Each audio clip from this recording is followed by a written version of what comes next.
Welcome to the Love Your Life and Yourself podcast, the weekly show where science meets soul and mom chaos meets mind mastery. You're not just a mom.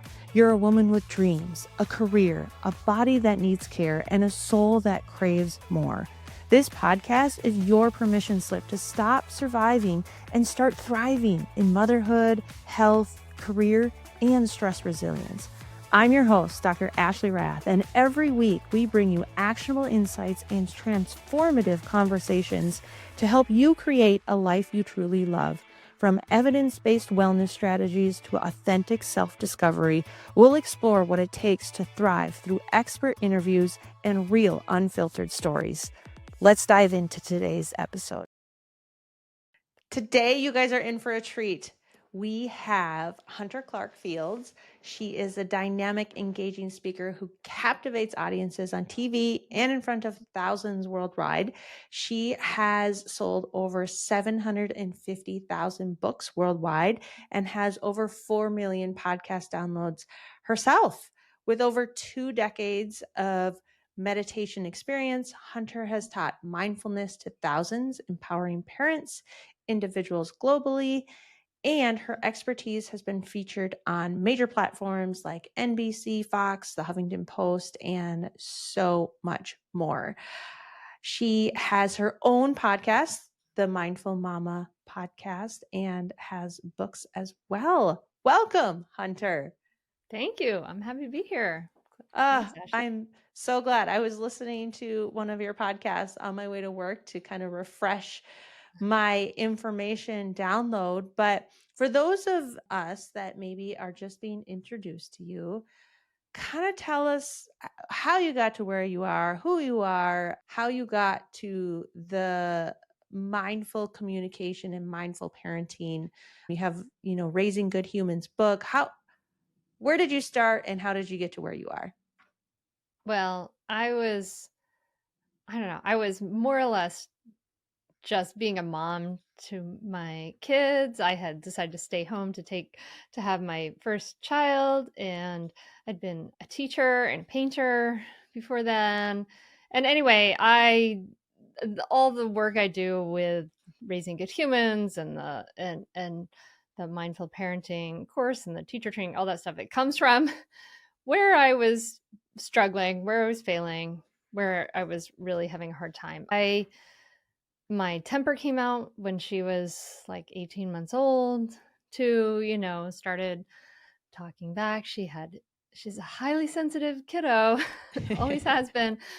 And she had some major issues with the way I was parenting her. I definitely had some postpartum anxiety. And anyway, I was yelling and I was really frustrated and seeking out help, and really seeking out a lot of help, but realizing that, you know, that all this good advice about parenting a toddler, that it was kind of useless if I couldn't get my temper under control, if I couldn't regulate myself. And so I had started reading and studying about mindfulness when I was a teenager, desperate for some help, because go figure, I'm also very highly sensitive. And so I realized I had to kind of dive back into that world. And so it all comes from tools that I desperately needed. And then I started sharing, and then I started sharing in bigger ways, in different ways. And so, and talking about my anger and my temper, which was, I think, kind of a relief for other people to hear. It's so taboo for especially women to talk about. So yeah, and I've been educating myself and learning and studying since then. But yeah, it all comes from where I was bad. I was bad at it. Yeah. So talk to me a little bit. You mentioned like mindful parenting. So what is that? And what does that actually look like in the middle of the grocery store during a meltdown? Well, mindfulness is an incredible tool in parenting because, we talk a lot. I think today's buzzword more is like emotional regulation, right? We talk about emotional regulation a lot. And kids' emotional regulation is impossible to achieve if you can't have your own emotional regulation as a parent. Like, you can't expect them to calm down if you can't. And in the world of mindfulness, there's a lot of tools that have been around for a very long time to help us regulate when we're dysregulated, to help us Mm-hmm. practice calm, practice groundedness, practice being non-reactive. Is kind of how I like to think about it, is like that we're exercising this muscle of non-reactivity. So when we're at our worst, when we're parenting, if we're at that grocery store and the kid's in a meltdown and we're reactive, we might be yelling, we might be grabbing, we might be saying or just saying something that's really unskillful that our parents might have said to us, like maybe some kind of threat or whatever that isn't such a skillful thing. And these aren't ways that we have thought through. Mm-hmm. These aren't thoughtful reactions to our kids. These aren't thoughtful responses. And so mindful parenting is really about helping us to get to that place where we can respond thoughtfully, and then, and take care of our feelings using all those tools, and then also kind of what to say as well after we're able to sort of regulate ourselves. So then if we're if we want a skillful version of the grocery store, you might say, okay, my kid's melting down. You might first turn to yourself, oh my God, I'm Dr. Ashley can see I'm putting my hand to my heart, like, oh my gosh, I'm feeling so embarrassed. I'm feeling so stressed, right? Like, I'm going to acknowledge what my feelings are. This is a mess. So then if I'm looking at myself, I'm saying, I'm embarrassed, I'm stressed. I then have some choices. Like, I can either use some resources right there to calm myself, or I might say, I feel like I'm going to lose it if this is a little crazy, and I think we're going to leave. And we're going to turn that shopping cart with that screaming toddler, and we're going to, as we're leaving, and we're going to, get to the car and then take some moments there to calm down, or to calm down in the grocery store.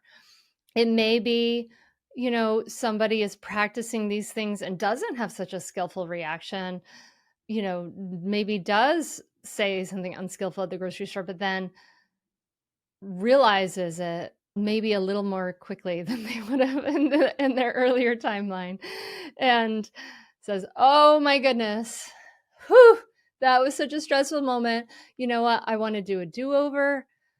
I'm sorry I yelled. I didn't mean to say it like that. This is what I'd like to say instead. Give me a sec. Let me just, whatever you need to do, shake it out. This is not an emergency, and then do it again. So it's really about like continually starting again, offering ourselves some compassion, but utilizing practices to calm our reactivity and to communicate more skillfully. Yeah, you hit a lot of nuggets that I feel like I've gotten better at, but still definitely need to improve. So I'm gonna back up a little bit. Sure. So why is it that we lose our marbles so easily? What is actually happening in the brain when, your kid's throwing the tantrum, or, a glass of milk is spilled and suddenly you're a freaking lunatic? You're like, oh my gosh, like how am I responding like that? Like, I don't do that at work. Like, why am I so triggered right now? So what's actually happening from like a nerdy neurological stress standpoint? Sure. Yeah. I mean, yeah, it's really important for us to understand that these aren't responses we have chosen. Like Mm, no one's ever choosing to yell at their child. No one's ever choosing to lose it. No one made a conscious choice to lose it. And so I think that's really important to understand, because we're really hard on ourselves when we think it's like willpower, or I'm a terrible person, or something like that. mm-hmm, And it's really important to understand that it's not that. You're not making a conscious choice. So what's happening instead in the brain is your nervous system is seeing your child as a threat. You may have, depending on you have different stressors and triggers in your life, and you may have had maybe a lot of stress in that day, right? So it doesn't take that much to even push you. Maybe you haven't had a lot of sleep, and if you're anything like me, I respond really, really terribly to everyone in my orbit if I haven't had enough sleep. Yep, Um, guilty.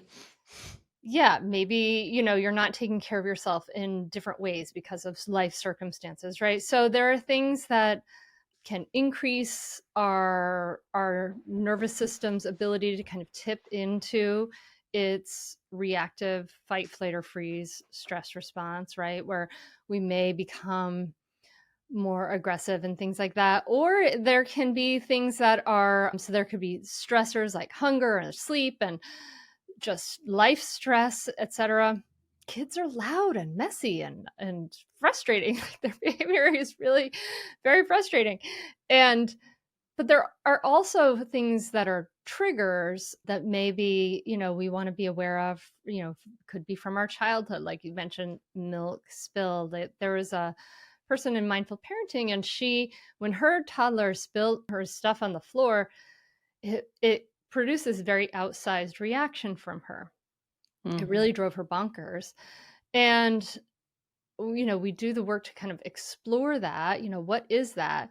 And she realized that, oh, when she was little, there was a big emphasis on appearance, etc. And so when her house wasn't looking just so, when her toddler was doing normal toddler behavior and messed it up, it it triggered something more than just, oh yuck, there's a mess. It triggered a deep kind of feeling of worthiness, etc., Mm. because of her own upbringing.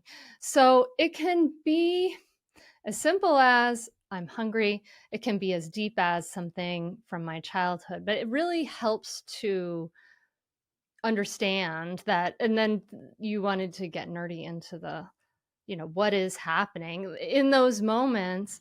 Our amygdala, which is the emotional centers of our brain, they're two almond shaped clusters in the brain stem. They're kind of the oh crap centers of the brain. They're preparing you to fight, flight, or freeze.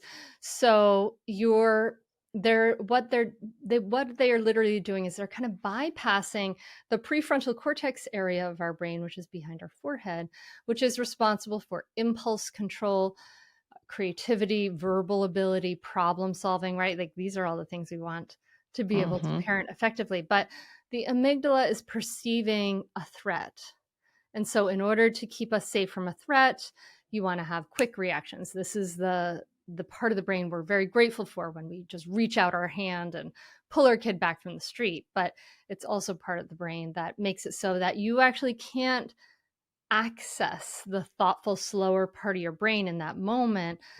You have to, everyone, we all have to prioritize calming ourselves down, regulating ourselves if we want a chance of using the slower parts of our brain, if we want to you remember that great thing to say or whatever it is, way to respond to our kid. Because when the amygdala and the stress response nervous system gets involved, it's really like it's kind of hijacking the brain and you're impaired. Yeah. And I would say that's true for your child too, right? Like if they're Definitely. having the meltdown, if they, are having the tantrum or, the behavior, big emotions, they're not necessarily teachable in that moment because their brain is being hijacked by, whatever it is that's causing the tantrum or the transition or whatnot. But so it's both of those lanes, both the parent and the child, where you have to understand like neurologically we cannot learn right now and we are going to be very like animalistic and reactive in those moments. And it's not until we can have that mindfulness or calmness where we can be in a teachable moment. Is that true? Yeah, absolutely. I mean, it's one of the reasons why yelling is just not a very skillful choice anyway. Like it doesn't work because if a large adult yells at a child, it's scary. And then if they're scared, their stress response nervous system is kicking in, and then their fight, flight, or freeze behaviors are like yelling and kicking and spitting and pushing and hitting, right? Like that's that's what fight, flight, or freeze looks like in a really dysregulated little kid. So like all these behaviors that we're trying to stop, we're perpetuating. So it's really important to just understand that we think of ourselves as so independent, but human species, we are inter-are, and we feel our kids' feelings, they feel our feelings. They need us to help, you've we talk about co-regulation, right? Like they need Mm-hmm.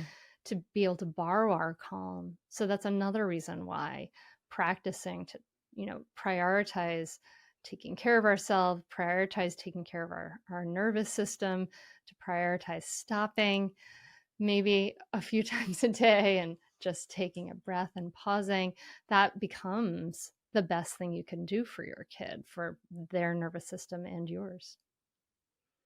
I would agree.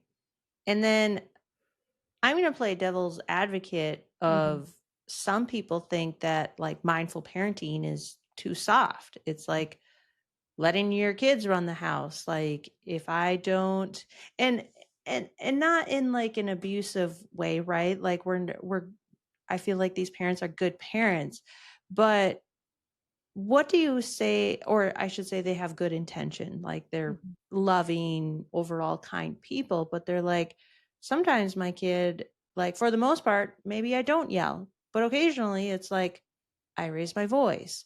So what do you say to those parents that think that this might just be soft, or we're not disciplining enough, or that toughness is maybe being lost? Yeah, I understand that. I mean, I don't. I do yell sometimes, although my kids are 15 and 18 now. But I Yeah. think that, first of all, I just want to clarify that it doesn't mean that you're always perfect and you're always perfectly Yeah. calm. It Yeah. doesn't mean that at all. Like, it means you're practicing to become more skillful more of the time. Yes. You're Yes. practicing to, because you're human and you're going to be human, you're going to lose it. And actually, your kids kind of need to see you have bad days, and they need to see you mess up, and they need to hear you maybe apologize to them, right? So they can see all those behaviors modeled, how to Mm. be a good human, how to Mhm. regulate. Like if you're always some perfect Dalai Mama on a cloud, that's completely unrelatable. And that would be sort of frustrating, I imagine, as a kid, because Yeah. the kid is a normal human being. And, mom would seem sort of fake if they never have any upset feelings, and they would be faking it, because we have upset feelings as humans. So just to say that, yeah, I mean, I'm not here to tell, I mean, I'm not here to like dictate any specific way of, I want parents to take these tools and parent their kids in the way that they feel comfortable parenting their kids, Mm. right? I want people to say, oh, okay, like if I'm yelling, my kid goes into fight, flight, or freeze. They can't learn what it is I want them to learn in that moment. So, okay, so then I'm going to maybe try not to yell more of the time so that my kid can actually learn what they want to learn, right? It's I'm not saying it's necessarily wrong or bad. Sometimes a kid needs to be who knows, like they're using things like yelling or power, like I'm going to take away this, or you're going to be in timeout, or different things like that. The, I see them as not that skillful, because I know that as the more we use power, the less influence we have. And so when we force kids into things, it generally causes them to resent us. And then as resentment builds, they become less likely to want to cooperate with us. So what I encourage is like, let's try to connect. Let's talk about, what do you need? What do I need? And let's figure out how to resolve problems that way. That can be really wonderful way. But also, yes, hold some boundaries. Of course. I'm very frustrated, with a permissive side. Mindful parenting is very much of the middle path, right? But in a permissive side, a parent might resent the kids because the kids are always sort of getting their way. And parents need to hold boundaries around their needs. They need to hold boundaries around things like screen time, right? They need to Mm. hold boundaries Yes. Say that again. on all kinds of things. Like I tell my 15-year-old to put her knee down at dinner every single night. I'm amazed that I still have to ask her to do this, but Yeah, and there's some that I've not done so well. The backpack remains stubbornly by the door, Mm, despite I've seen some mhm. parenting influencers of very small children who somehow figure that out. I have not personally figured that one out, and they're 15 and 18. But when it on the end of the day, what it comes down to is you're in a relationship with your kids for your whole life, right? Mm, And when we use tactics like yelling, hitting, aggression tactics that are about controlling behavior, first and foremost, what happens and what we've seen happen historically is that kids resent that over time. And then they get to a time when they're like adolescents and parents have less control over them because the kids have more freedom, and the parents have lost all influence. The kids, there's like the teen rebellion idea. The teens are not rebelling against parents. They're rebelling against these destructive tactics that they've used because the tactics have destroyed the loving, connected relationship. If parents can practice to listen to their kids at different parts of all throughout their life, even maybe when they're holding a boundary, right? They're listening to whatever reactions their kids are having, and maybe understand if they can listen, if you can create connection, if you can practice tools that don't push away your kids, that are mhm, ultimately actually more effective, then you can have influence when your kids really, really need you to be there, which is when they're adolescents. Because I have to tell you, as a parent of adolescents, bigger kids, bigger problems is true. That when you have an adolescent, it's not as incessant, but they have bigger issues to deal with. And you want to be there as a influence, as a trusted source in their life, to be there for them in that time. mm. So the younger, like, start now, you're saying, to all the people with littles. It'll make the teenage years easier. Yes, actually, it does get easier and easier. As time goes on, it can be really hard to relearn, like maybe changing the language of threats and punishment. That's really hard. It's really hard to relearn that. It can be really hard to learn things like iMessages and Can you give us a couple examples of, let's say, yelling or threats or like power things, like small examples, and then how to like quickly shift that language or pattern? sure, sure. Yeah. So, for example, say there's like toys all over the floor. Mm, You might say, someone might traditionally say, like, clean up all your toys, right? Like, and a lot of times, in general, kids are, especially toddlers, have a lot of orders and commands barked at them all day long, and they tend to resent it. So, we could ask them in a nicer way, hey, it's time to clean up your toys. Say they don't want to, you know.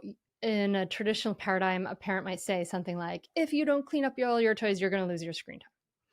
And in what you might say from a mindful parenting perspective, you might use something like an iMessage, like you might still, instead, you might still have the screen time as a when the toys are done, we can have that, but you might say, hey, this floor is a mess, and I feel stressed out, and I can't walk over across the floor when I'm going to get things on my feet when all these toys are here. How do you want to clean it up? Right? So we might say something like that. Say our kid is in a ornery mood, or isn't for some reason is in the habit of, we've been unskillful for a while and they're in the habit of resisting you, and so now they're going to resist anything you say. It takes a little while for those things to turn around. mm-hmm. Then you might just stop and wait, right? Like, wait. And it's, you want to do your screen time now? Oh, okay, I'm sorry, hun, the toys aren't cleaned up, we got to do that first. So rather than making it a threat, rather than doing something that's like a direct command, you can kind of hear in what I'm saying, that it's more like, if I had a respected auntie over my house, or you're a kid, my kid wasn't my kid, but your kid. How would I say it if someone else's kid were in the situation, right? Mm, So hmm. when we can sort of shift our language to and plus what's beautiful about this is that it models more respectful language, right? Like we've all maybe had that moment where we hear a sibling saying barking orders at their younger sibling, right? I definitely had that moment. I was like, oh no, that's what I sound like.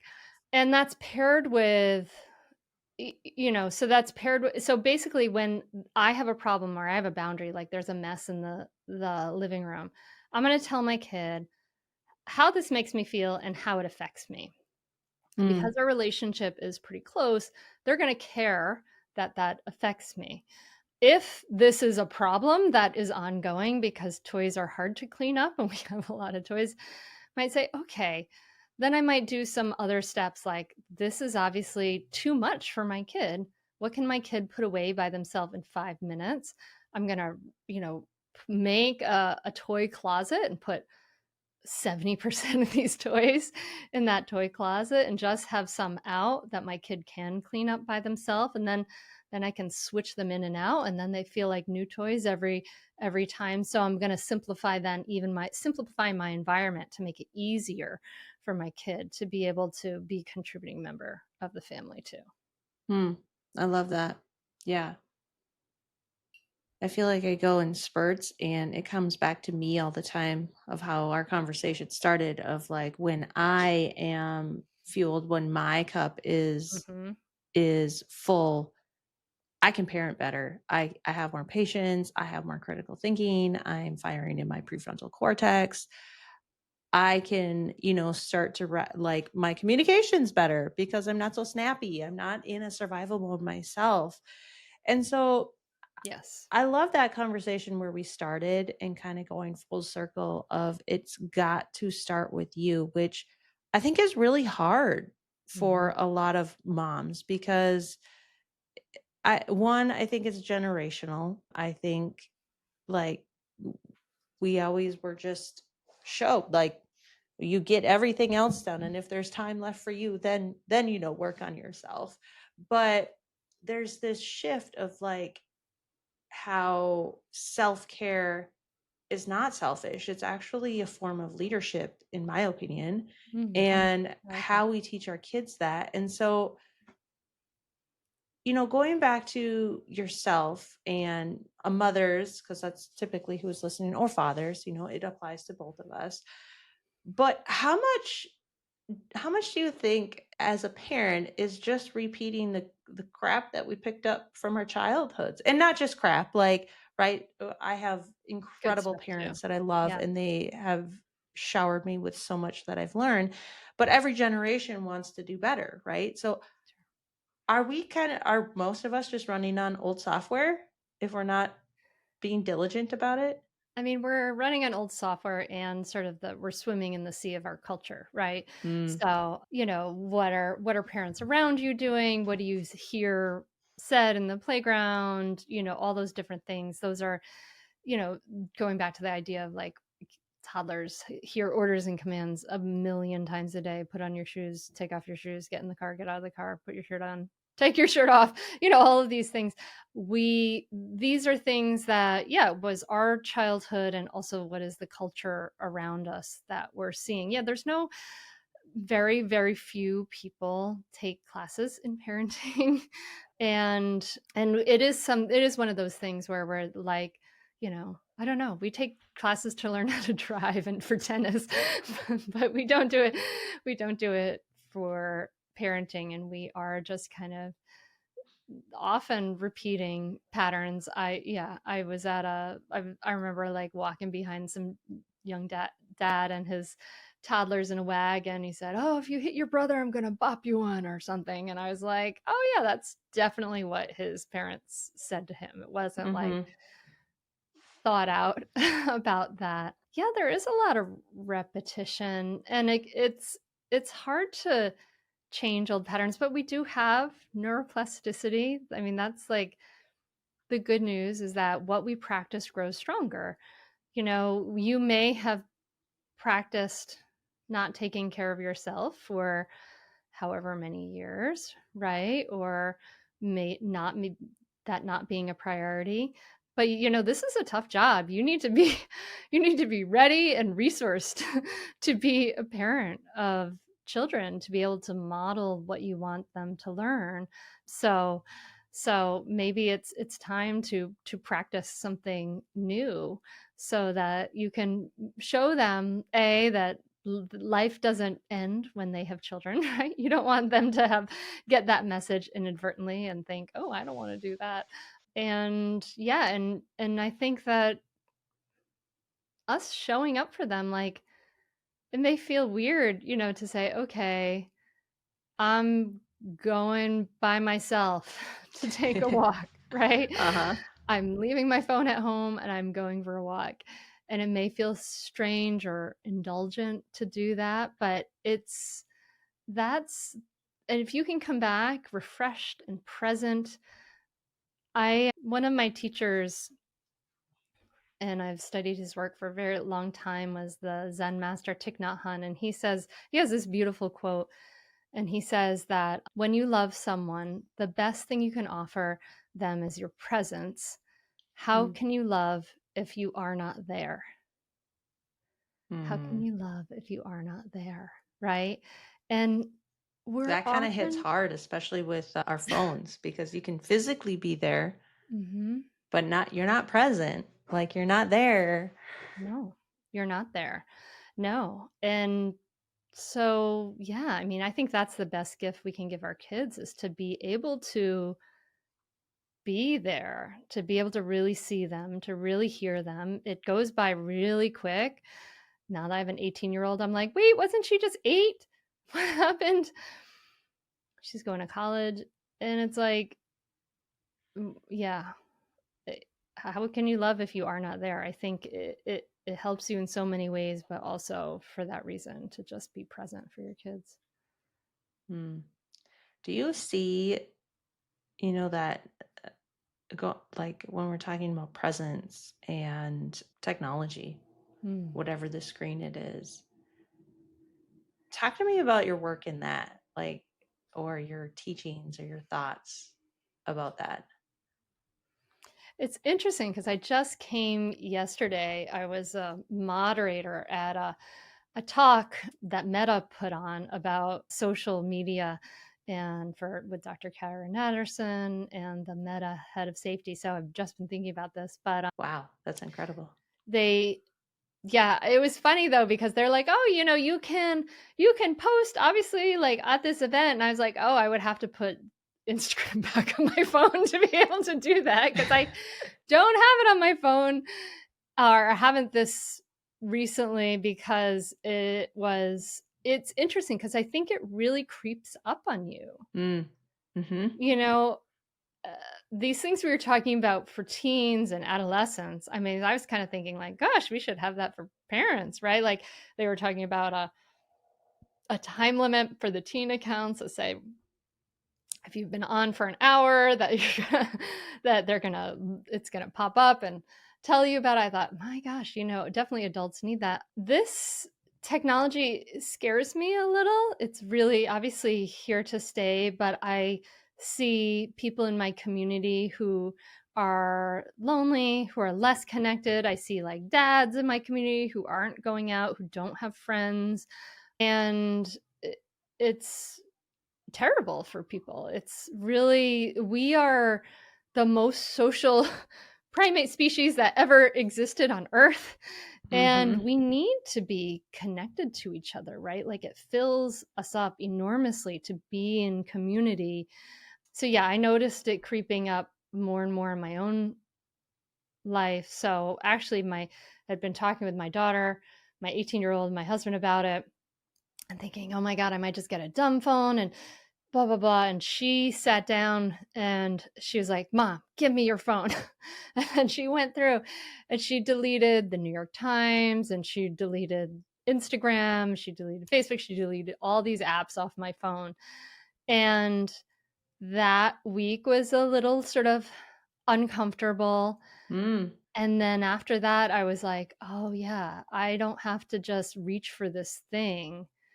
You know, I can meditate every morning, and if I'm reaching for this thing in all the interstitial times, it's gonna be eroding my attention and my ability to be present. So it was really helpful to do that. And it's hard because we're all sort of individual in this in a lot of ways. We don't have collective pressure to help The us. thing is, though, Hunter, like, you are a master in this, and yet it creeps up on you just like that. Mhm. Like, you were aware of how much your social media or, input, whatever that was on your phone, affected your presence, your mood, your emotional regulation. And the scary thing is the majority of the population is not. And they get caught in this consumption and how it affects, and it trickles down. Like, it's yourself, and then it trickles into your relationships and your family and your spouse. And what I guess my question is like, what was that moment where you're like, I think I need a dumb phone? Your daughter deleted the app, so it kind of, works a little bit more like, quote, the dumb phone. But w- there had to have been something that triggered of like, oh my gosh, this is becoming a problem. Like, Well, you get this feeling like you're it's scratching an itch, but it's just a facsimile of what you really need, right? mm, You mm-hmm, are getting news or you're getting like quote unquote connection with other people, but it's 30% of what you would happen to need to get from real people in real life or yeah. really connecting IRL in the world, or even just maybe, I don't know, looking at the plants in your garden, right? Like Mm-hmm. it's not it it's this shallow facsimile. It's not the depth and breadth of what human life should feel like. And a lot of us, like people who are older, we remember that maybe from when we were kids, when you were out in the world and you were playing and you were lost in life and presence and connecting with family and whatever you were doing, right? You remember that. Yeah. Hopefully, kids today are also getting time like that, right? Where they are realizing the depth of experiencing what it's like to be a fully experiencing, fully conscious, like human being, right? But we are kind of like the frogs in the pot of boiling water where Mm-hmm. the temperature is being turned up, and what does it feel like? Is there a discomfort in your life or a lack of vibrance in your life that 10 years ago, 12 years ago was there? And if so, maybe you should check that, that level of distraction that you're you're engaging with your in your life. Mm, I like that. It's like the slow disconnection, and then all of a sudden you're like, whoa, where am I? Like, I got to reconnect to who I am. And so, from, a parenting standpoint, and kids getting phones younger and younger and younger, do you have any maybe research, or maybe not even research, but recommendations that you've seen? I mean, you've really grown a quite large audience, and I'm sure you've heard stories and have case studies yourself of, it's not going to be black and white of, every family should do this or not do that, but what would you recommend in a general stance of, parameters around electronics? I mean, I definitely, if you don't get I would say don't get your kid a phone until they're maybe at least 13. And then if you do get them a phone, don't get them a fully equipped smartphone. get Mhm. like a bark phone or something else. I don't know, I challenge people who are worried about safety, make sure your kids know your phone number, memorize it, drill it into them, and every single other person in the world has a phone, so they can always make a phone call. It's so much easier to find one than it ever was. But Mhm. yeah, I really encourage people to protect childhood. Childhood should be this magical time, right? Where you can play freely, imaginatively, right? Where you can get bored and build awesome stuff out of cardboard, where you can, go wander around and get into like some good trouble with whatever at the creek or I Mhm. don't know. My kids, they tied a rope swing to a creek nearby and they got in trouble with the local people in the woods. But anyway, but they need that, right? Like kids need Yeah. that real life experience. Like they need that free play, unstructured by adults, like not soccer practice. Like they need time by themselves and with other kids where they are free to play. And that is the beauty and magic of childhood. So we need to protect that. If you're, so yeah, we have to address this like, technology, right? Like you're probably going to have it in your house. You're probably going to have it. There are people all around your kids that they're going to have it. But yeah, try to delay it, make it something that is like not, as rare as you can in your life. And I understand like we don't have the resources, families don't have the resources to, would that everybody could have an amazing babysitter. So when you to work, your kids were with an amazing babysitter would take them out to the woods, but that's obviously not going to happen. So I understand that, but yeah, try to, you know, definitely have boundaries around it, definitely teach them about it and definitely model relationship with it for yourself, right? Like Mm. like Mhm. what are you showing them? How are you showing them how to live life? Can you put the phone in the phone basket near by the door or whatever? Can it be a tool to live life rather than what you're doing when you're home? So that's really important. I mean, I think for the sake of kids' attention and their childhood, it really is something that we have to pay attention to. And we also have we have to really, use the technology and use the different resources we have to regulate them more online and less in real life, right? Like they are pretty crazy safe in real life. There, the chance of child abductions is so incredibly low. I I've had Lenore Skenazy on the podcast, and she has a amazing statistic. You should look up exactly what it is on letgrow.org. But if you left your kid on like a New York City street for, by themselves, how long would it take if before they got abducted, according to the stats on child abduction? And it's something like 40,000 years. Oh my gosh. It's really very rare. They're much more likely to hit by lightning or be chomped on by a shark or any of those things. So, Interesting. so we need to give them, we do need to regulate them more on these devices that are like hitting that dopamine that people Mhm. are trying to make as sticky and addictive as possible for the attention economy and model that, but also give them more freedom out in the world, teach them how to cross the street by themselves so they can go to their friend's house or whatever it is. And you know yeah, I know this is something that's near and dear to my heart. I feel sad when when I see kids looking at phones rather than playing with each other. Mm. It breaks my heart a Mhm. little. Yeah. We were just at my sister-in-law was just at a park and she was like, there was kids, probably like anywhere from 10 to 12. And they were sitting on a swing, swinging, but they weren't interacting with each other. They were all three looking at their phone. And Mm. it's just, that's heartbreaking to me. Like, that is,